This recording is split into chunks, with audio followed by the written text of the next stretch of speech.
Hello, and thank you so much for inviting me to the movimento Senza Zaino. Indeed, we need to get rid of our backpacks in school if we want to educate people for their future, rather than just, our past. Think how our world has evolved just in terms of technology over the last 20 years. In the year 2000, when we started measuring educational progress for PISA, reading was mainly about extracting meaning from prefabricated text. School books were very carefully curated.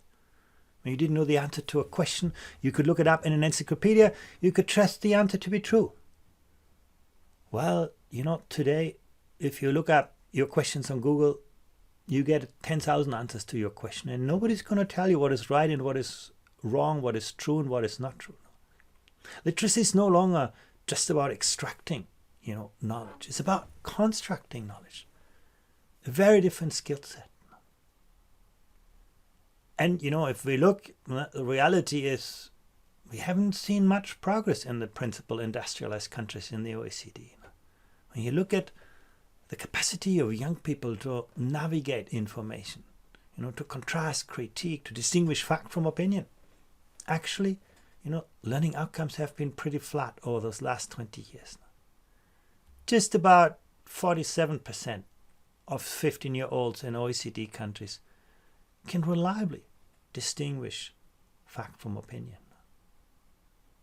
But of course, an average always hides a lot of variability. While we were sleeping here in Europe, the 4 regions in China that took part in PISA have moved right to the top. Singapore has advanced from good to great. But you can also see Estonia, small, rather poor country in the north of Europe, moving forward. Or Portugal, Poland, 2 countries that used to be quite significantly below the OECD average have now caught up with the rest of the world. Even at the bottom of the screen, you can see countries like Peru, Albania, Brazil moving forward, Turkey. Who would have thought, not just getting more people into school, but also actually raising significantly the quality of learning outcomes. And there is a country like Sweden, that used to go the wrong way for a long time, but suddenly, they caught the ball and started to turn things around, moving forward again. It really shows, with the right sense, we can actually advance education. We can cut the corner. We can move forward. And that gets you, to the list of countries that you find typically in the PISA league tables. They all have a history. There's all a trajectory of, education, reform and transformation behind. Some people say, oh, well, we just need more money or we just need more time. But that's only, part of the answer. If you look actually here, the time that students spent in school in blue and the time they spent, learning outside school in yellow, there's huge differences. You look at a country like the United Arab Emirates, where students spend close to 60 hours learning per week. And then you contrast that with Finland, where it's a little bit more than half of that time. Huge differences in the volume of learning time. But then when you look at productivity, the learning gains per hour of instruction, you can see that, in the case of Finland, students learn a lot in very little time. Whereas in the United Arab Emirates, they spend a lot of time and learn rather little. Now, so it's not about, the time and even the money that we spend. It's very much about the kind of learning environments that we create to help learners learn in novel ways, to make them active participants in learning processes. And then, Italy too has quite a long way to go to, create a learning environment that helps students gain better skills. And of course, in the middle of this, we experience the pandemic that has deeply disrupted our ways of working in education, maybe also our thinking about education. And the future is always going to surprise us. Climate change is going to disrupt our lives a lot more than this pandemic. And, artificial intelligence puts our education system really to the test. We know how to educate second-class robots, people who are good at repeating what we told them. But what makes us human in a world in which the kind of things that are easy to teach and easy to test have also become easy to digitize, to automate? And of course, there are many other forces too that shape our future and certainly also the future of education. Just think about our economies for a moment, the sources of growth. If you look, the companies that make real progress these days and that advance are all in the technology world, in the world of knowledge. They're dealing with the intangibles. And intangibles is about people. People is about skills. The future is with people. The future is with knowledge. Sharing, distributing, classifying knowledge. The traditional, success stories in the Fortune 500s still exist, yeah, but they're no longer the engines of progress. And the drivers behind this are not so difficult to understand. Routine cognitive skills are disappearing. Technology-intensive skills are on the rise. And you put the two things together, that's the future of work. Well, some people debate whether, technology is going to destroy more jobs more quickly than it creates them. Other people say it's the other way around.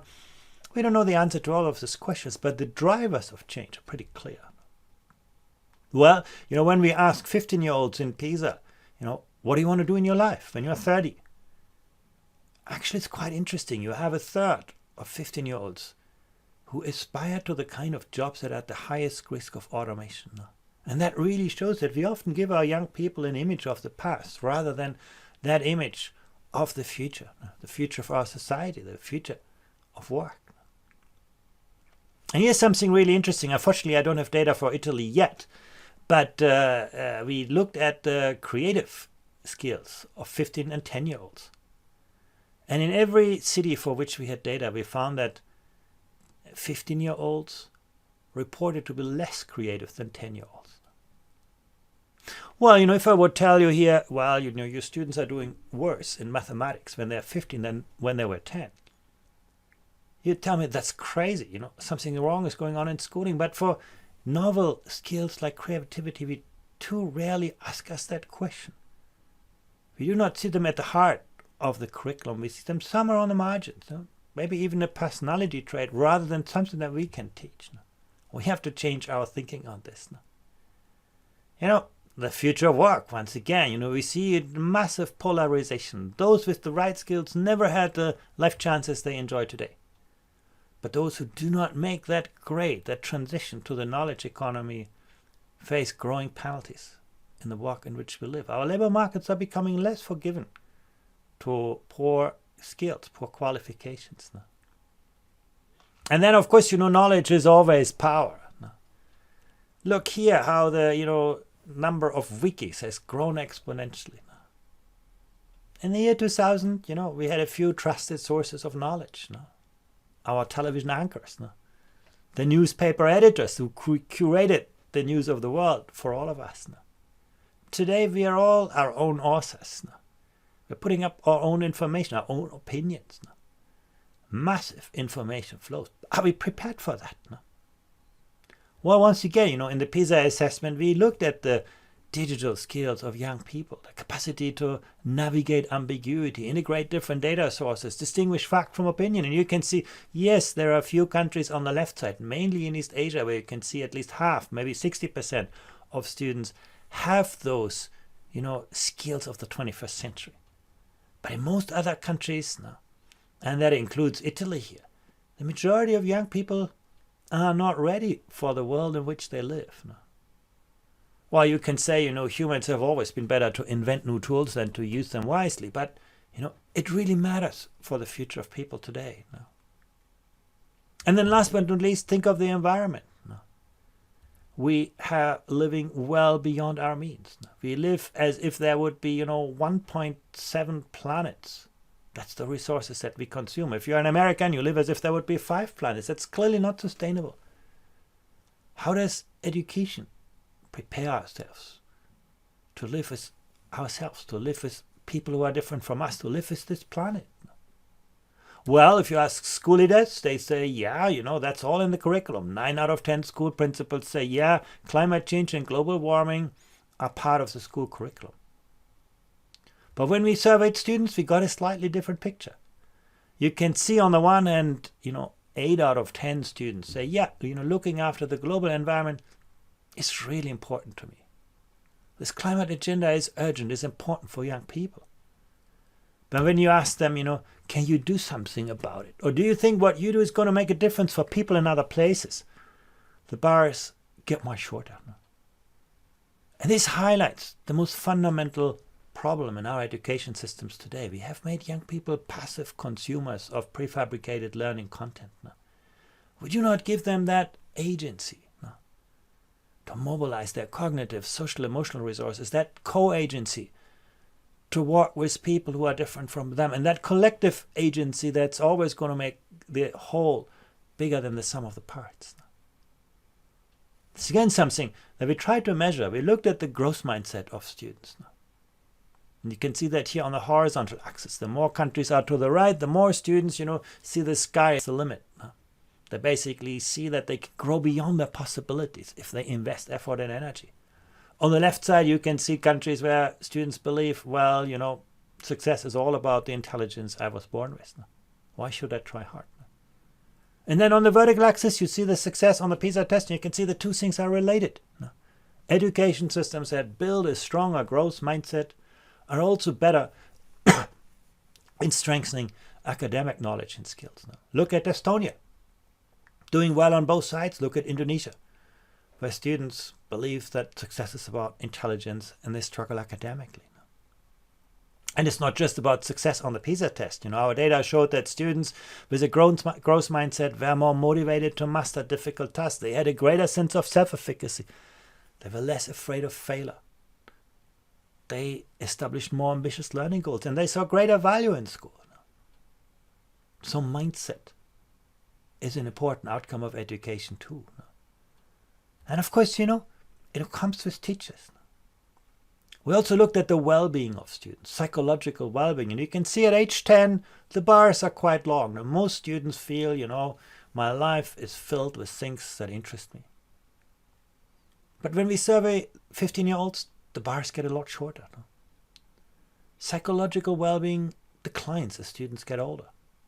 Now, developmental psychologists have many explanations for this. When you become older, you become more self-critical, self-conscious, concerned about many things. But if that is true, shouldn't school respond to that? So we ask ourselves, what are the big drivers of psychological well-being? The big predictors. And we found there are basically three. First is a sense of optimism. Young people who feel that sense of optimism about the future also felt a greater sense of psychological well-being, energy, and also being resistant to stress. Well, now you think, can we do something about it? Is this really the job of schools, or is this something that is more a personality issue or something that relates to families and friends and so on? Well, actually, when we looked at that, we found that there was one important predictor of those three outcomes, energy, optimism, and stress resistance. And that was the quality of student-teacher relationships. Where students felt, I have a teacher who knows who I am. I have a teacher who understands who I want to become. And I have a teacher who accompanies me on my journey. Students were more stress-resistant, more optimistic, had greater control over their emotion, and actually many other things too. You can see they felt a greater sense of responsibility, more persistence, more empathy, more trust, more tolerance, more curiosity, more creativity, greater sociability, more achievement, motivation, greater sense of self-efficacy. That shows us, education is not a transactional business. It's always a social, relational experience. We need to rethink what we teach. We also need to ensure that we are not just sorting people, but help every student succeed. I bring you back once more to the PISA slide. Now, here you see the countries listed, and I picked just one, the Slovak Republic, from the middle. And here you see the gap, the performance gap between the most disadvantaged and the wealthiest students. And you can see it covers almost the world. Students from poor backgrounds achieve poorly. Students from wealthy backgrounds can compete with the best students in the world. Some people say, well, poverty is destiny. There's not much education can do about, because, that's about resources, about time, it's about family context. But, Portugal worked very hard on this, and you can see the most disadvantaged students in Portugal now do as well as the, average student in the Slovak Republic. And the most disadvantaged students in the 4 regions in China do as well as the wealthiest students in the Slovak Republic, because in those regions, the system is very good to attract the most talented teachers into the most challenging classrooms and to make sure the best principals are in the toughest schools. They're always good at aligning resources with needs. And yes, that is possible. Here you can see the performance variability within schools in gray and between schools in yellow. And you can see, on the left side in Finland, the closest school is always the best school. There's almost no variability in the quality of schooling. The education system has succeeded to help all schools to succeed. The opposite is Israel, where there's huge variability in school performance. The school you pick makes a big difference for success. And of course, parents know that, and then they worry about the school they choose. In Italy, sort of in the middle. But again, that's not the end of the story. We need to shift, from looking upwards in the education system to the next, level in the hierarchy, to looking outwards, connecting teachers, connecting schools. Now, the most successful education systems build a strong profession where teachers have a high degree of professional autonomy, but they also work in a collaborative culture. They observe each other's lessons. They design, innovative learning experiences. They do collective research. Strong profession. And of course, that means having responsibility at the front line. If you're a teacher in the Netherlands, 9 out of 10 decisions are made at the school level, by the school. That is what it means to be Senza Zaino. It's all in your hands. There's no bureaucracy. If you are in Turkey or Greece or Switzerland, only, 1 in 10 decisions are made at the school level. Everything else is decided, by someone else somewhere in the hierarchy. Does it matter? Well, as a tendency, when you look at this, you can see that school systems in which teachers in schools have, more frontline responsibility, more room for maneuver, more room for creative design. School systems tend to do better. The green bars goes up. How do we move from a culture of, prescription, telling people what to do and exactly how to do it, to a culture of ownership of professional practice? Once again, that's what we see in the most advanced education systems, where there are powerful learning environments designed, by innovative teachers. Where teachers are not just great instructors, they're also great coaches, great mentors, great facilitators, great evaluators, and amazing designers of innovative learning environments. Well, let me summarize this. In the past, it was enough to teach students something. Routine cognitive skills were very much at the center of education. Today, the kind of things that are easy to teach and test have become easy to digitize, to automate. You need to engage more with complex ways of thinking, complex ways of working, with social emotional skills of students. In the past, it was enough to sort people. Our economies only needed a few well-educated workers and everybody who, works for them. Today, we do need everyone. And that is possible, as you could see. We can actually moderate the impact of social background. We can make sure that every school succeeds. Now, of course, that depends on the caliber of teachers. How do you attract, develop, retain the best people in the education system? In the past, we told teachers exactly what to do and exactly how we want it done. Today, we talk a high-level profession of knowledge workers. And of course, they don't like to work in a factory. This kind of tayloristic, hierarchical school systems that we often still have. Those people want to work in flat, collegial, entrepreneurial work environments. Of course, it's all easy to say, really, really hard to do. In the world in which we live, how do we modernize our education systems while also coping with disruptions? How do we reform and at the same time transform? Reform is about, optimizing our tools. Transformation is different. It's about shifting the goalpost, doing new things. It's not about building back better, but about building forward very differently. How do we reconcile new goals for education with our current structures that we won't be able to change easily? We have to live with them for some time, but we need to realize new goals. No? How do we educate globally minded students and educators who still remain rooted in their local traditions, their local culture? No? People who do not have a floor under their feet are going to build walls around them. No? We need to give young people that sense of rootedness in their culture, in their tradition, and at the same time help them look outward, no? Engage with people who think differently, work differently. No? How do we, reconcile the need for innovation with the very conservative social enterprise that education is? No? And sometimes we as parents, we are part of the problem, not part of the solution. We get very anxious when our children no longer learn what was important for us, or when they do learn things that we no longer understand. Teachers are often more likely to teach how they were taught than how they were taught to teach. And as a minister, you can lose your job over education when something goes wrong, but you're never going to win an election over education, because it just takes a lot of time to translate good ideas into better outcomes.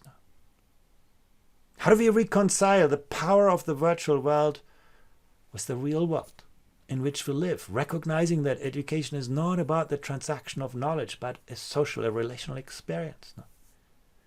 And last but not least, how do we create more opportunity for learning rather than just educate and transmit? How do we educate learners for their future rather than just our past? Well, I know those are the kind of questions you at Senza Zaino have been tackling for quite some time. And I wish you all the best at this conference.